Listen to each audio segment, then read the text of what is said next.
প্রথমে তোমরা এই বোনটার মেসেজটা পড়ো। দাদা, আমি একটা এইচএস স্টুডেন্ট। আমার এক্সাম অনেক খারাপ যাচ্ছে। আসলে সবাই হাসে আমার উপর আমার এক্সাম খারাপ যাচ্ছে বলে, কিন্তু বিশ্বাস করো আমার ফ্যামিলিতে অনেক প্রবলেম চলছে। রোজ রোজ অশান্তি হয় মা বাবার মধ্যে। ওরা এটাও দেখে না আমার এক্সাম চলছে, কিন্তু তাও ঝামেলা করেই যাবে। আমার ইচ্ছা ছিল দাদা জানো, যে কলেজ লাইফ কমপ্লিট করে আমি ভালো একটা জব করব। কিন্তু আমার এক্সাম যা খারাপ যাচ্ছে, চোখের সামনে সব শেষ হতে দেখছি, মনে হয় নিজের প্রাণটাই দিয়ে দিই। সবাই আমার উপরে হাসতে পারে, কিন্তু কেউ জানে না আদৌ এক্সাম খারাপ কিসের জন্য হচ্ছে। প্লিজ দাদা, কোনো সলিউশন দাও। কিছু স্পষ্ট কথা বলবো, যদি না পোষে ভিডিওটা এখন স্কিপ করে দাও। প্রথমত, এইচএস অনেকেরই খারাপ যাচ্ছে।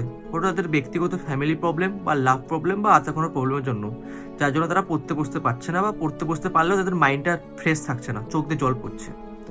তো তাদের এই জন্য এক্সামটা খারাপ যাচ্ছে। এবং অনেকে ভাবছে কি, যদি এক্সাম খারাপ যায় বা এক্সামে যদি ফেল হয়েও যায়, বাই চান্স যদি ফেল হয়েও যায়, তাহলে জীবন শেষ। তাহলে বলি, আমি নিজে 2019-এ এইচএসে ব্যাক করেছিলাম, 2020-এ পাস আউট হয়েছি।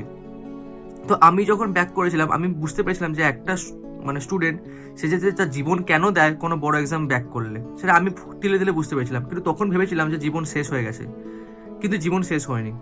আস্তে আস্তে বুঝতে শিখলাম যে এইচএস এর যে নাম্বার, সেটা তোমার স্কলারশিপ পেতে শুধু হেল্প করবে। এইচএস এর পর সম্পূর্ণ তোমার ক্যারিয়ার তোমার স্কিলের ওপরে, তোমার নলেজের ওপরে। এবং তুমি এইচএস এ কম নাম্বার পেও, তুমি কম্পিটিটিভ এক্সামে নিজেকে প্রমাণ করতে পারবে সারাক্ষণ পড়ে। হ্যাঁ, হয়তো এখন কোনো প্রবলেম চলছে, অবশ্যই কোনো প্রবলেম চলছে, তার মানে এটা না যে প্রবলেমটা সারা জীবন চলবে।